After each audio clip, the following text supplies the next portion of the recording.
রব্বুল আলামিন ঘোষণা দিয়েছেন আ'আদাতু লিইবাদিয়াস সালিহিন, আমি আমার নেককার বান্দাদের জন্য এমন জান্নাত তৈরি করে রেখেছি মা লা আইনুন রাত, পৃথিবীর কোনো চোখ সেটা দেখে নাই, ওয়ালা উযুনুন সামিআত, পৃথিবীর কোনো কান ওই জান্নাতের কোনো শব্দ শুনে নাই, ওয়ালা খাতারা আলা কলবি বাশার, মানুষের অন্তর দিয়ে জান্নাত কত সুন্দর হবে কল্পনা করা সম্ভব না। আল্লাহ বলবেন এত চমৎকার সুন্দর জান্নাত তোমাদের জন্য তৈরি করে রেখেছি, যেই জান্নাতের নিচ দিয়ে প্রবাহিত হবে স্রোতস্বিনী ঝর্ণা ধারা, ঝর্ণা প্রবাহিত হবে নিচ দিয়ে। আইনান তুসাম্মা ফিহা সালসাবিলা, বিশেষ একটা ঝর্ণা ফোয়ারা থাকবে, এটার নাম হচ্ছে সালসাবিল। সেটার নাম কি? চিল্লায় বলেন, সেটার নাম কি?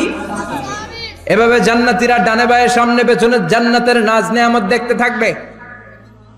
নাজ নেয়ামত দেখা শেষে এবার খাবারের পালা।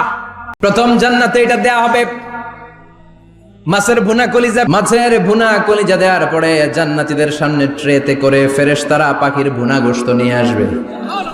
পাখির ভুনা গোশত খান। জান্নাতীরা খেতে থাকবে। উকুলুহা দাইম, 24 আওয়ার সার্ভিস।